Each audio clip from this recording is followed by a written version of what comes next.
You are the spider, plucking at the threads, drawing your prey ever closer. You are at the center of the trap, weaving your plans. Yet you are not alone. The others are watching, waiting with fatal patience.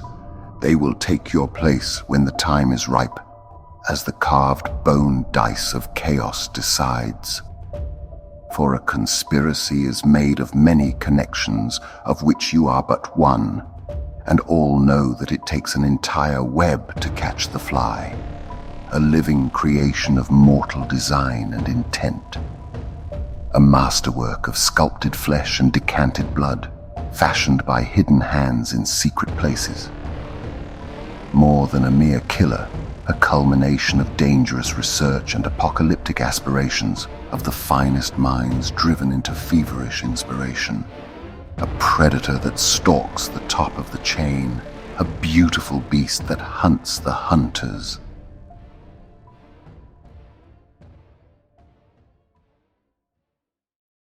Today we will be looking at Arakni Marionette. If you don't know the fundamentals and general game mechanics, I strongly suggest watching our introductory Learn to Play video and Learn to Play guides by LSS. All topics have their own timestamp for your convenience, so feel free to jump ahead to the section you need. If you'd like to support me and my work, consider becoming a channel member. Every contribution helps keep this channel running. Arakni Marionette was introduced in the Hunted set in February 2025. However, this is not Arakni's first appearance. There are many spider agents using this alias. One can only assume we will cross paths with more of these agents in the future. Its young hero card is named Arakni Web of Deceit. Deep within a web of lies, something stirs. Chaos breeds. Let's break down his hero ability. First, it mentions your attacks with stealth that are attacking a marked hero get +1 attack power, and when this hits, this gets go again. Stealth on its own has no inherent effect. It changes based on which assassin is utilizing it. Arakni's hero ability applies to stealth cards its controller plays while the opponent is marked. Marked is a new status for a hero. There are effects on cards and/or weapons that can mark a hero. For example, Reaper's Call, which can mark an opponent when its instant discard effect is used. A hero is marked until they are hit. Once they are hit, the marked status is immediately removed, and they are no longer marked. Some card effects only apply when a hero is marked. This brings us to the second part of Arakni's hero ability. At the beginning of your end phase, if an opponent is marked, you become a random agent of chaos. The Hunted introduced a new card category called Agent of Chaos. There are 6 unique agents, each marked with the Agent of Chaos tag beneath their name box. Each agent are numbered 1 through 6, using Roman numerals in English language products. The preferred method to select a random Agent of Chaos is by rolling a 6-sided dice and becoming the Agent of Chaos with the corresponding number. For more information on these, check out the Agent of Chaos section of this video. You never quite know what to expect with assassins, but one thing for certain, marking is Arakni Marionette's signature move. Your deck should include various cards designed to mark opponents, and while your opponent is marked, Arakni becomes significantly more threatening. Your stealth attacks deal extra damage and can pressure go again, and even grant the opportunity to become an Agent of Chaos. Managing your opponent's mark status is one of the most important and interesting aspects of Arakni's game plan. Hitting a marked opponent may not always be the best path. As you journey with Arakni, you will have access to the Assassin, Chaos, and Generic card pool. Arakni falls under the more challenging end of the spectrum. He has access to a large card pool and can be built to suit different playstyles. I'll provide a basic overview of some different playstyles later in this video. Arakni has access to many different one-handed weapons, meaning you can equip 2 of the same one-handed weapon or have different configurations to better suit different playstyles or matchups. First, we have Mark of the Huntsman. This weapon is mainly used as a budget option or in limited formats. Once per turn action for 2 resources, attack for 1, go again. When this hits a hero, you may choose to destroy this and mark them. If this is attacking a marked hero, this gets +1 attack power. This triggers when it hits a hero. You choose whether or not to destroy this weapon and mark the hero at the time the triggered layer resolves. Next, we have Arakni Marionette's signature weapon, Hunter's Clave, another marking dagger but doesn't break. Once per turn action for 2 resources, attack for 1. Go again. When this hits a hero, mark them. Second, it has Piercing 1, meaning if it's defended by an equipment, Hunter's Clave will gain +1 attack power. There are a bunch of different daggers assassins can equip to suit various playstyles, so make sure to check them out. Not ready to fully commit to Arakni just yet? Here are some budget equipment that can be used with this hero. Mask of Shifting Perspectives. Attack reaction. Destroy Mask of Shifting Perspectives. Whenever a dagger hits this turn, you may put a card from your hand on the bottom of your deck. If you do, draw a card. This is an interesting one. Being able to react on one of your dagger attacks to fix your hand can be useful, but the attack needs to hit. It also has a block value of 1. Being a blade break equipment, when the combat chain closes, if this defended, it will be destroyed. Danger digits. Attack reaction. Destroy this.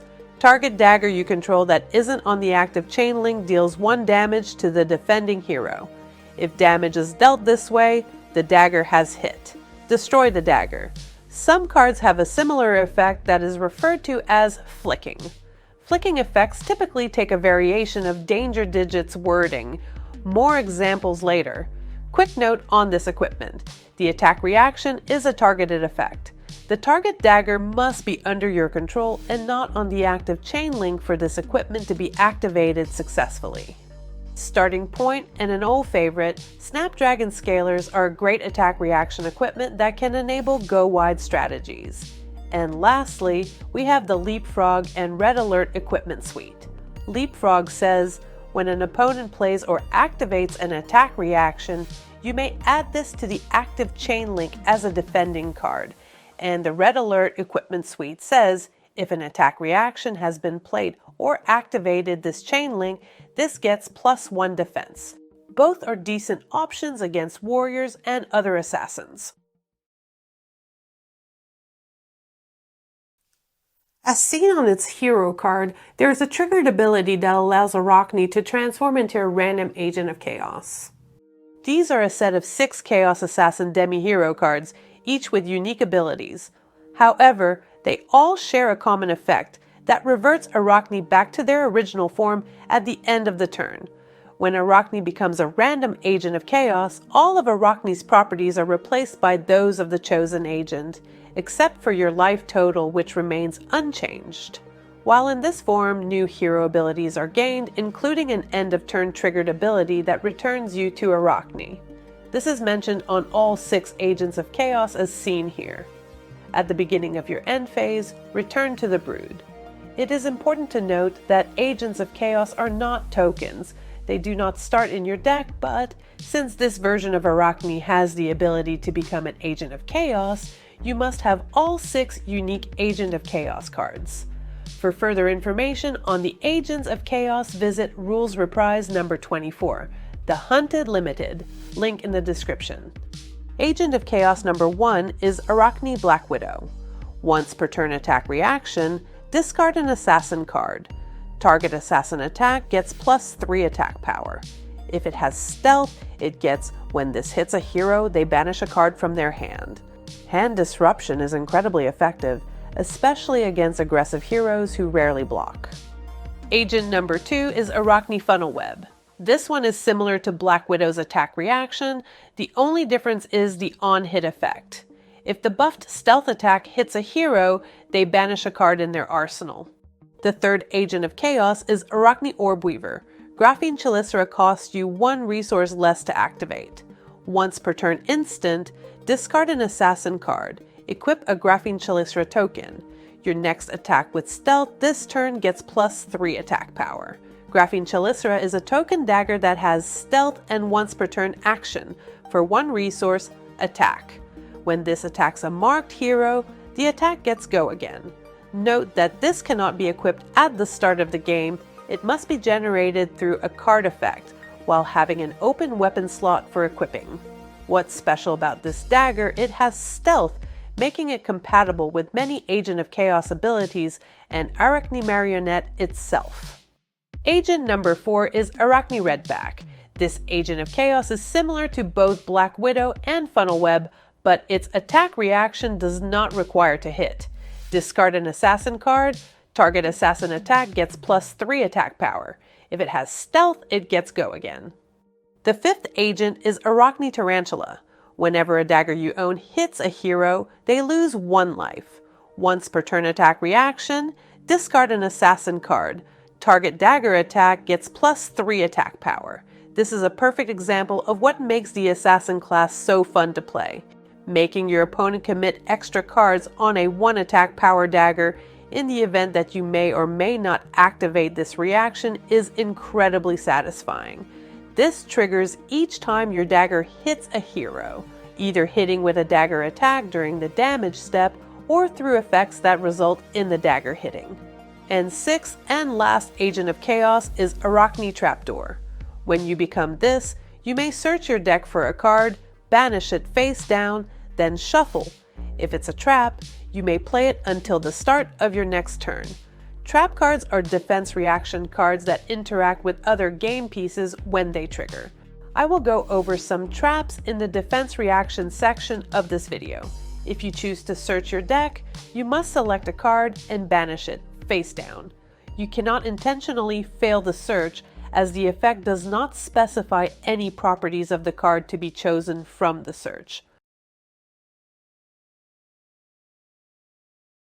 Let's take a look at some cards with the stealth keyword. Mark of the Black Widow. Stealth. When this hits a marked hero, they banish a card from their hand. Opponent not marked? No problem. Let's use 2 examples with different outcomes. Suppose my current form is Arakni Marionette, and my opponent is not marked. I decide to play a red Mark of the Black Widow for 3 damage. At this point, it's only threatening 3 damage. My opponent blocks for 3. In response, I flick one of my Hunter's Cleave, instantly marking them. Now, Mark of the Black Widow gains +1 attack power, bringing it to 4. On hit, my opponent will banish a card from their hand, and I will gain go again due to Arakni's ability. Since my opponent has no defense reactions, the attack hits. It gains go again, they banish a card from their hand, and they lose their marked status. Now, let's rewind and explore a different scenario. Suppose my opponent chooses not to block. I flick Hunter's Cleave, marking them, which increases Mark of the Black Widow's attack to 4. This time, my opponent plays a defense reaction covering 4. Without an attack reaction, my attack doesn't hit. It doesn't gain go again and won't trigger the banish from hand. That might seem like a bad outcome, right? But actually, this could work in my favor. The key difference is that my opponent remains marked. I choose to end my turn, roll to become a random Agent of Chaos, and arsenal a card. Keeping these examples in mind, let's have a look at other standout stealth cards that Arakni can use. Bite. Stealth. When this attacks a hero, you may have target dagger you control deal 1 damage to them. If damage is dealt this way, the dagger has hit. Destroy the dagger. This is interesting because it doesn't rely on the attack reaction from your arm equipment. Persuasive Prognosis. Stealth. When this hits a hero, banish the top card of their deck. Then look at their hand and banish a card with the same color as the banished card. Whenever this banishes an action card, gain 1 life. A great card that asks your opponent an important question. Very punishing if your opponent plays a Redline style deck. Bonds of Agony. Stealth. If you've played or activated 3 or more attack reactions this chain link, this gets +3 attack power. And when this hits a hero, look at their hand and choose a card. Search their hand, deck, and graveyard, and banish up to 3 cards with the same name as the chosen card. They shuffle. This one can be scary. Opponents will ask themselves, do they have 3 reactions? If I block, will I still get punished? It's never a great feeling to be on the receiving end of this card. Under the Trapdoor. Stealth. Instant. Discard this. Banish target trap from your graveyard. If you do, you may play it this turn, and if it would be put into the graveyard this turn, instead banish it. The instant discard effect on this one can get you out of a sticky situation and also punish your opponent as well, since most traps have negative effects attached to them. And lastly, we have Kiss of Death. Stealth. When this hits a hero, they lose 1 life. So, this doesn't look particularly special at first glance, but it is an attack action card with the dagger subtype. Though it is a dagger, it is not a weapon. You can't equip it and/or retrieve it. But effects that target and/or apply to daggers can target and/or apply to Kiss of Death. For example, Kiss of Death can be used with effects that flick daggers. I'll showcase this by using an example from Rules Reprise number 24, The Hunted. Link in the description. Let's say my opponent is marked and I am the Agent of Chaos, Arakni Black Widow. I play Toxicity, an action card that says, the next assassin or ranger attack action card you played this turn gets, when this hits a hero, they lose 5 life. Go again. Then follow up with Kiss of Death. My opponent blocks with a single card for 3. During the reaction step, I activate Arakni Black Widow by discarding an assassin card, giving Kiss of Death plus 3 attack power and an on-hit triggered ability. I then activate Snapdragon Scalers to give it go again. My opponent plays a defense reaction, preventing Kiss of Death from hitting. I then attack with Bite and flick Kiss of Death on the previous chain link. Kiss of Death deals 1 damage through Bite's effect, and hits, triggering the on-hit effects from Kiss of Death, Toxicity, and Arakni Black Widow. As a result, my opponent loses 1 life from Kiss of Death, 5 life from Toxicity, and banishes a card from their hand due to Arakni Black Widow's attack reaction effect. A unique interaction occurs when Kiss of Death was an attack on a previous chain link and is flicked as in this example. In this case, it counts as an attack hitting. This does not apply to other daggers like Graphene Chelicera because in those instances, you're flicking the source of the attack, the dagger itself, rather than the attack itself. For more rulings and notes on Kiss of Death, visit the Rules and Policy Center under The Hunted. I will leave a link in the description. Of course, you can't call yourself an assassin without a few sneaky tricks up your sleeve.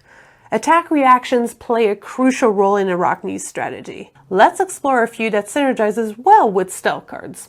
Razor's Edge is a simple attack reaction that says, target attack action card with stealth gains plus 3 attack power in red, 2 in yellow, and 1 in blue pitch.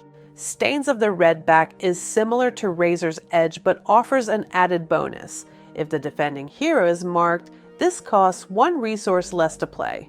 Target attack with stealth gets plus 3 attack power and go again. Tarantula Toxin, choose one or both. Target dagger attack gets plus 3 attack power, and or target card defending an attack with stealth gets minus 3 defense this turn. At time of recording, there are only 2 cards that can utilize both effects at the same time. These are Kiss of Death and the token weapon dagger Graphene Chelicera. Both are dagger attacks and have the stealth keyword.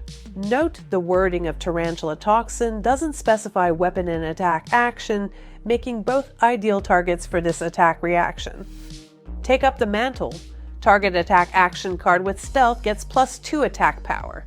If it's attacking a marked hero, instead it gets plus 3 attack power, and you may banish an attack action card with stealth from your graveyard. If you do, the target becomes a copy of the banished card. Okay, there's a bit to unpack here. The core mechanic of Take Up the Mantle involves keeping the targeted card on the combat chain while replacing its printed values with those of the banished card. This means the printed properties of the target card are lost.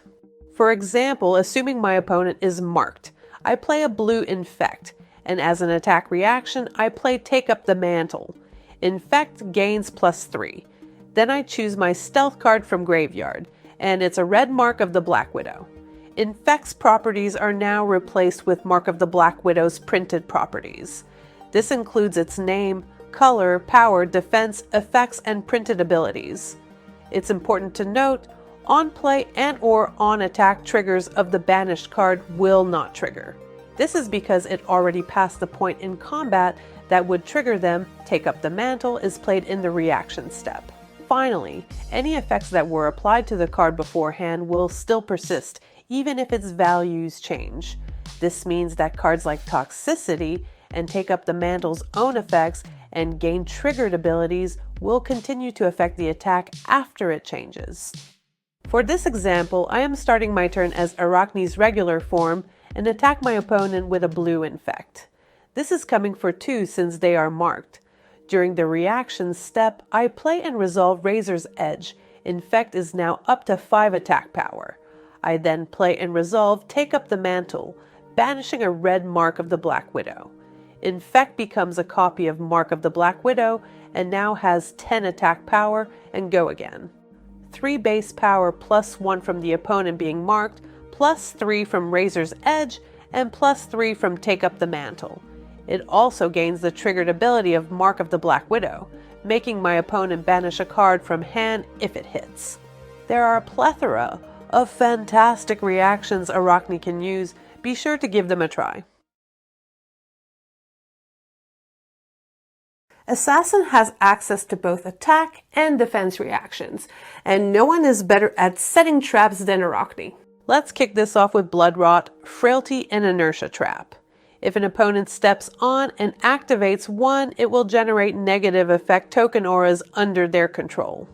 Blood Rot Trap triggers if the attacking hero has played or activated a reaction on the same chain link as Blood Rot Trap. If successfully triggered, it will create a Blood Rot Pox token under the opponent's control. At the beginning of their end phase, they destroy Blood Rot Pox. Then it deals 2 damage to them unless they pay 3 resources. Frailty Trap triggers if it defends an attack with Go Again and creates a Frailty token.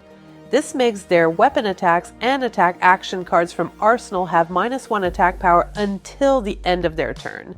And Inertia Trap triggers if it defends an attack with greater attack power than its base and creates an Inertia token under their control.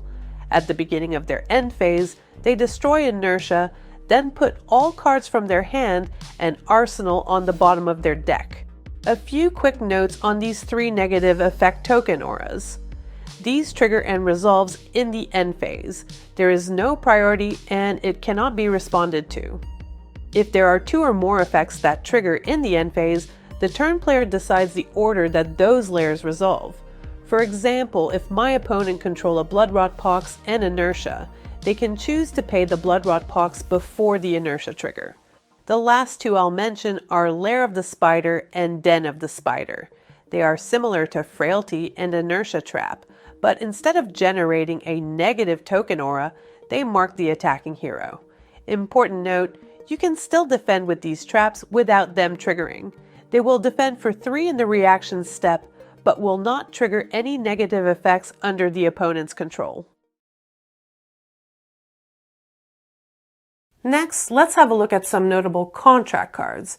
These are not Arakni Marionette's focus, but there's still a couple of standouts that are worth a mention.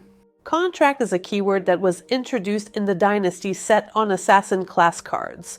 When a player is contracted, they are given a set of instructions to complete. If they perform those instructions, they are considered to have completed the contract. Unless otherwise specified, contracts can be completed any number of times while they are active. For most cards, this means while the card is face up in the arena, on the combat chain, and not defending. At time of recording, each time a contract is successfully completed, a silver token is created under the player's control. The silver token has a few applications, but on its own it says, Action. For 3 resources, destroy silver. Draw a card. Go again. Its other functions synergizes with equipment Arakni may use. More on this later. Leave no witnesses. Contract. You are contracted to banish opponent's red cards. Whenever you complete this contract, create a silver token. When this hits a hero, banish the top card of their deck and up to 1 card in their arsenal. Note that if this hits and both arsenal and top deck is red, the contract will be completed twice and generate 2 silvers. Then we have Surgical Extraction. The contract here is banishing opponent's blue cards. When this hits a hero, banish the top card of their deck, then look at their hand and banish a card. Same as the previous, you might be able to complete this contract twice, but often choosing a different card from their hand is the better move, as it can completely disrupt their next turn. Marking its prey is an important part of Arakni's game plan. Cards that synergize with daggers may help to achieve that goal. As mentioned before, flicking a Hunter's Clave to instantly mark an opponent is fantastic, but this also means the player is down a weapon. Other than relying on randomly selecting the third Agent of Chaos Arakni Orb Weaver, the Hunted set introduced a new discrete effect keyword that appears on certain cards called Retrieve. Let's take for example the attack action Pick Up the Point and non-attack action Up Sticks and Run.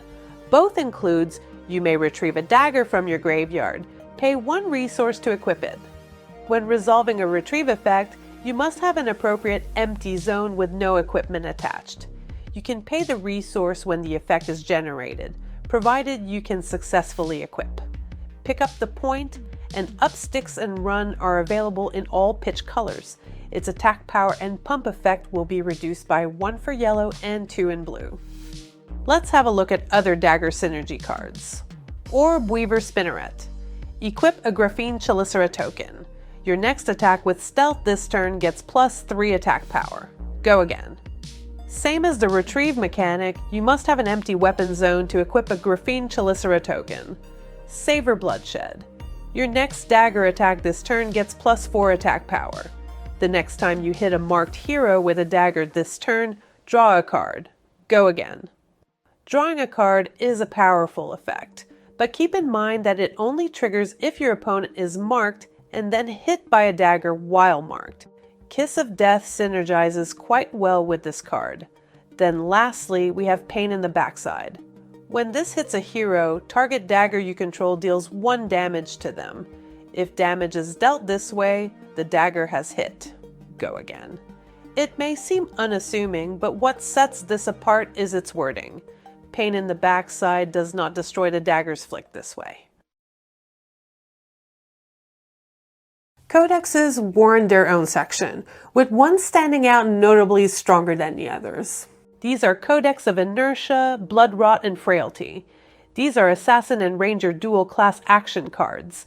As their name suggests, on play they create the associated negative aura tokens under each opponent's control and create a ponder token under the turn player's control.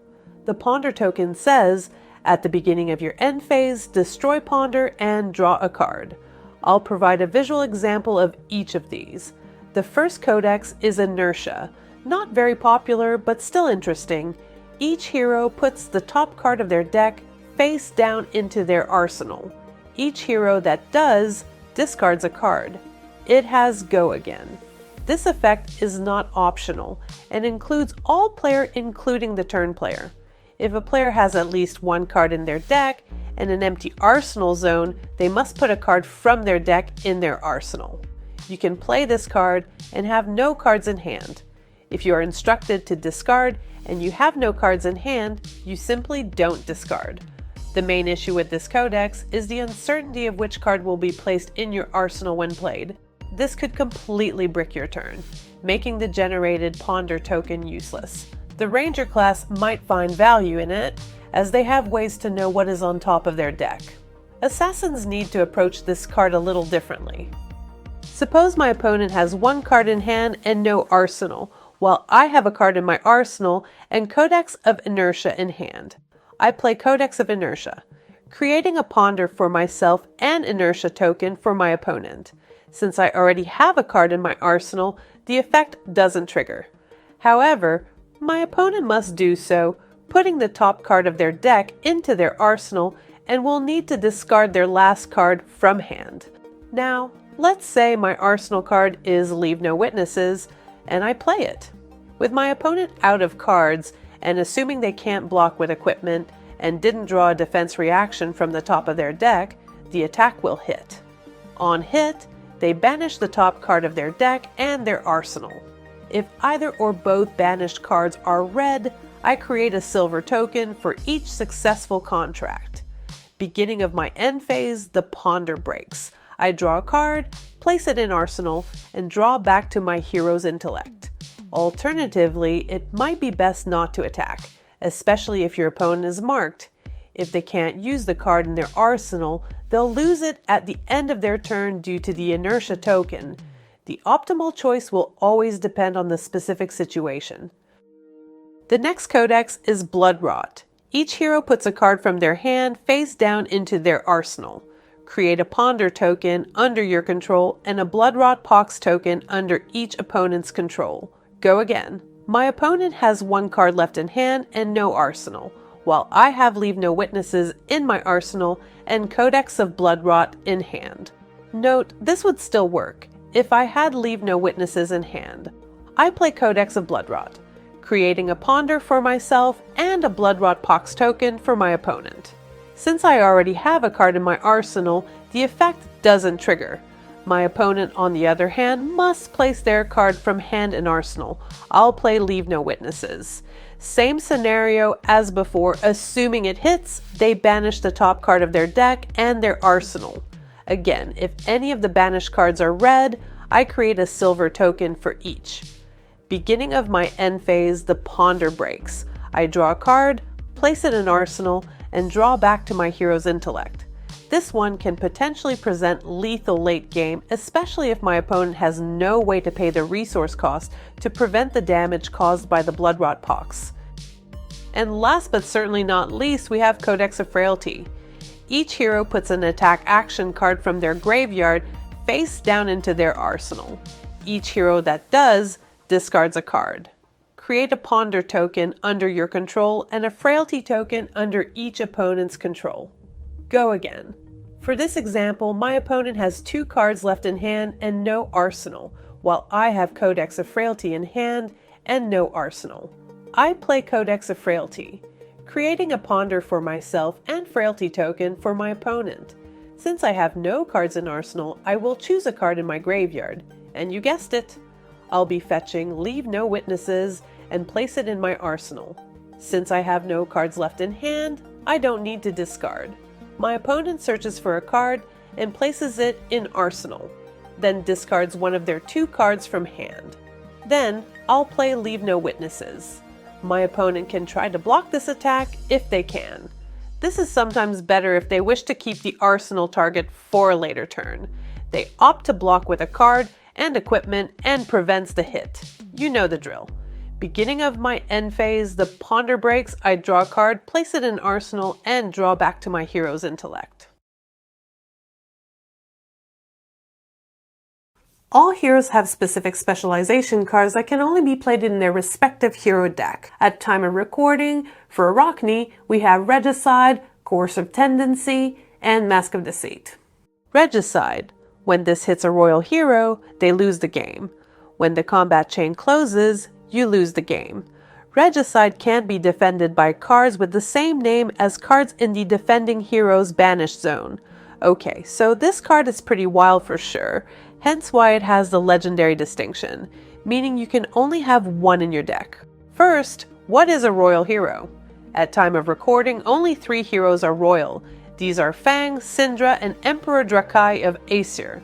The only exemption is other heroes that have the Crown of Dominion equipped, which makes the wearer royal. Note, the defending hero can't play defense reaction cards against Regicide if they have the same name as a card in their banished zone. The stakes are quite high with this one. You better not miss. Coercive Tendency. Look at the top 3 cards of the defending hero's deck. Put them back in any order, then banish the top card of their deck. If you complete a contract this way, your assassin attacks get go again this combat chain. At first glance, this card seems quite strong. After all, who doesn't love a solid blue card with a 3 block? The ability to manipulate the top of your opponent's deck to ensure a successful contract is a great advantage, especially since contract cards don't inherently have go again. However, since Arakni Marionette has stronger synergy with stealth cards, I'm not entirely sure Coercive Tendency fits well with this hero, as it relies on a certain density of contract cards. I can see Arakni Huntsman making better use of it instead. The last one is Mask of Deceit. Being an equipment, I will cover it in this next section. If you are considering playing Arakni, you will have access to higher quality equipment. First, we have the Arakni Specialization Head Equipment Mask of Deceit. When this defends, become a random agent of chaos. If the attacking hero is marked, instead choose the Agent of Chaos. If your opponent is marked and you're seeking a specific agent to weave your own web of deceit, this equipment becomes exceptionally powerful. Then we have Flick Knives. Once per turn attack reaction, at no cost. Target dagger you control that isn't on the active chain link deals 1 damage to target hero. If damage is dealt this way, the dagger has hit. Destroy the dagger. This is a significant upgrade to Danger Digits as it is not a single-use equipment. Next, we have Black Tech Whisperers. This utilizes the silvers you've earned from successful contracts. If you can recur this equipment, you regain both its reaction and its block value. The attack reaction says, destroy Black Tech Whisperers. Target assassin attack action card gains. When this hits a hero, it gains go again. Lastly, we have the Widow Equipment Suite. These are great sideboard options against arcane damage as they have both Arcane Barrier and Spell Void 1. Using the Arcane Barrier portion throughout the game and use the Spell Void when unable to pitch to prevent a deadly source of Arcane. Now you may include some generic cards in your Arakni deck, but keep in mind that generic cards can sometimes dilute your overall game plan, so finding that right balance of generic cards within your card pool will be key. For generic equipment, we have Findle's Spring Tunic. However, it can be quite pricey. If you plan to stay invested in Flesh and Blood long term, this equipment is well worth the investment as you only need one across all decks. Looking for a scrap, on the other hand, is a great budget inclusion. It can become a great late game go wide strategy as your graveyard is likely to have a few 1 attack power action cards. Generic disruptive cards like Command and Conquer can be a decent addition but are not essential. Keep in mind that similar to Fyendel's Spring Tunic, they are not the most budget-friendly option. Alternatives, preferably those with additional benefits such as Humble and Wreak Havoc, can be substitutes. Finally, we have the staple defense reactions Sink Below, Fate Foreseen, and Shelter from the Storm, which can fit in some strategies, but with traps being available, you may not require to run many of the generic defense reactions.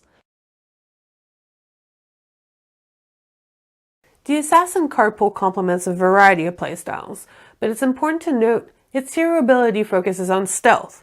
Including too many cards that don't synergize with stealth could disrupt Arakni's strategy. All playstyles will include a sample deck list and link to their own videos in the description.